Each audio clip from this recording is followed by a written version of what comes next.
So hello and welcome to informaticos. तो दोस्तों, हमारा देश स्वदेशीकरण में ज़बरदस्त तरीके से आगे बढ़ रहा है। लगातार खुशखबरियाँ पर खुशखबरियाँ आ रही हैं। अभी आपको याद होगा कि चंद्रयान 3 पर खुशखबरी आई और अब तेजस पर एक ज़बरदस्त खुशखबरी आई है।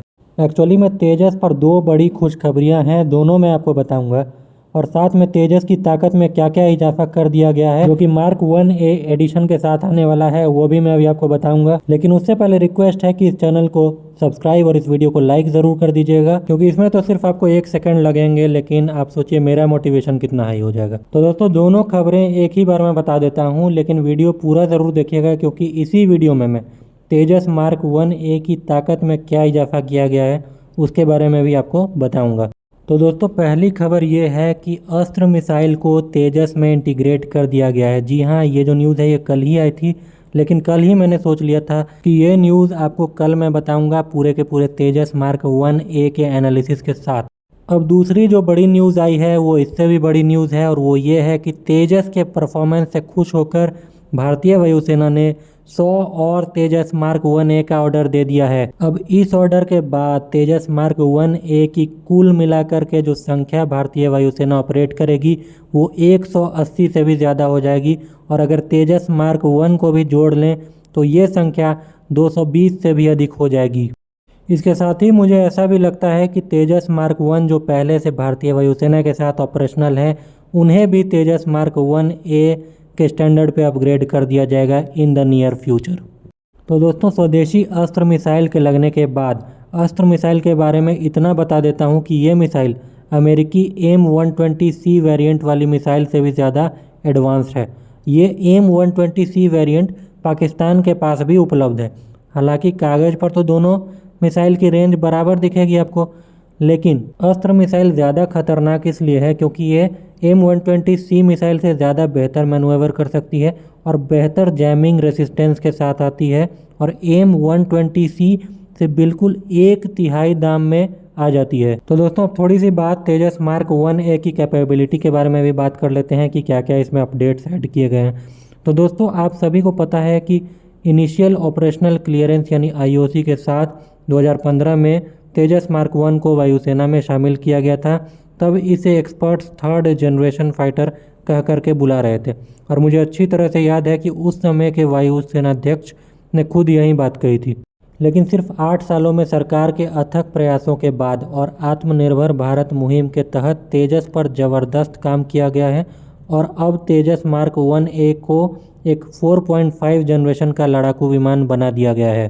कुछ और टेक्नोलॉजी पर जैसे गैलियम नाइट्राइड बेस्ड जैमर पर भी काम चल रहा है, और इसके साथ ही साथ एडवांस्ड डाटा लिंक पर भी काम चल रहा है, जिसके बाद यही विमान 4.5 प्लस जनरेशन का फाइटर जेट हो जाएगा। तो देखिए, यह विमान छोटा ज़रूर है और फ्यूल कैपेसिटी भी कम है, लेकिन Mark 1A वेरिएंट में इसका वजन लगभग 1000 किलो तक कम कर दिया गया है, और यह डेड वेट और अननेसेसरी कल पुर्जों को हटा करके किया जा रहा है।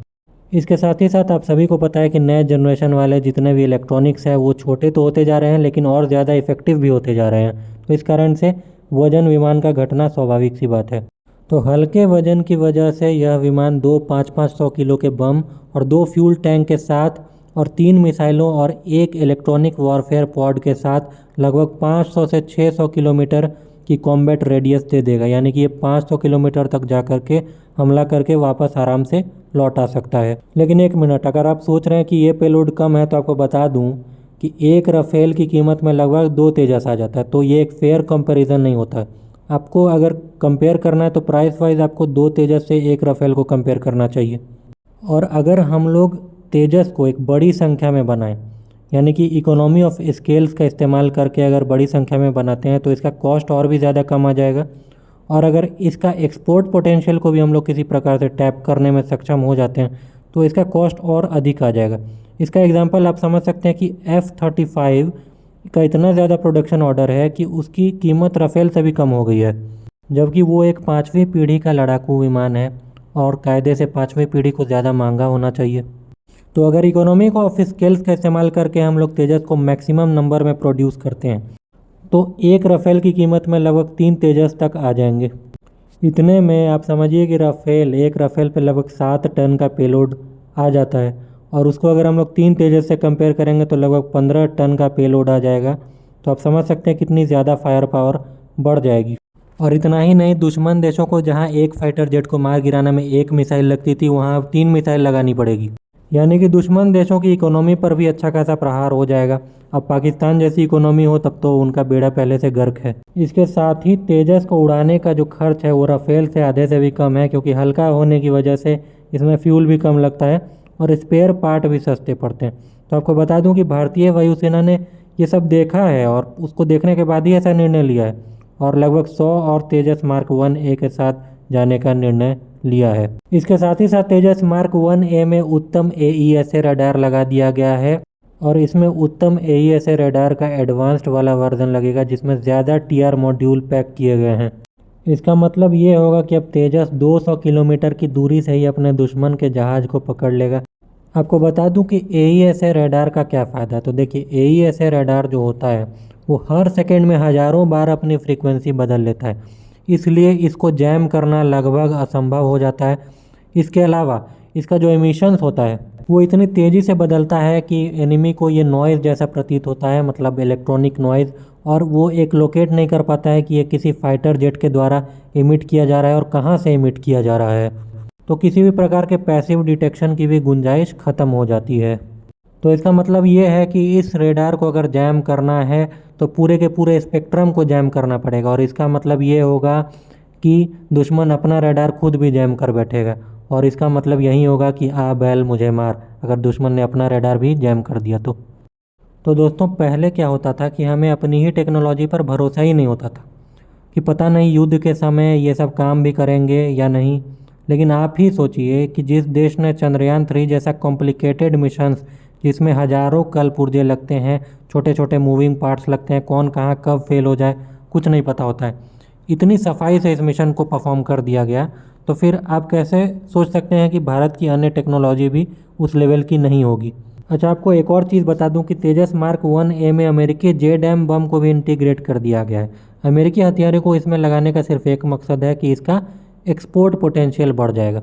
हालांकि इसमें स्वदेशी 100 बम को भी इंटीग्रेट किया जा रहा है, जिसके बाद यह बालाकोट जैसे मिशन को बड़ी आसानी से परफॉर्म कर पाएगा, वो भी स्वदेशी हथियार से। अच्छा, इसका कॉम्बैट रेडियस या रेंज आप सब लोगों को थोड़ा सा टेंशन देता रहता है कि यह थोड़ा सा कम है, लेकिन यहाँ मैप पर देखिए पाकिस्तान आखिर दूर ही कितना है भारत से। 450 से लेकर के 500 किलोमीटर की कॉम्बैट रेडियस काफ़ी है। यहाँ तक कि चीन से भी अगर युद्ध हुआ तो ये अपने बॉर्डर को आराम से डिफेंड कर लेगा, और यहाँ तक कि चीन के भीतर 100-150 किलोमीटर तक घुस करके, और वहाँ पर भी, वो भी बड़ी संख्या में, वहाँ पर भी ये अच्छे खासे स्ट्राइक्स कर सकता है। इसके अलावा बताया जा रहा है कि इस विमान में बेहद एडवांस लेवल का डाटा लिंक भी लगाया जा रहा है, और इससे फ़ायदा ये होगा कि अगर एक विमान के रडार पर कोई टारगेट दिख गया तो वो टारगेट पूरे देश के हर सिस्टम, चाहे फाइटर जेट हो, एयर डिफेंस सिस्टम हो या फिर वॉर रूम हो, हर जगह दिख जाएगा।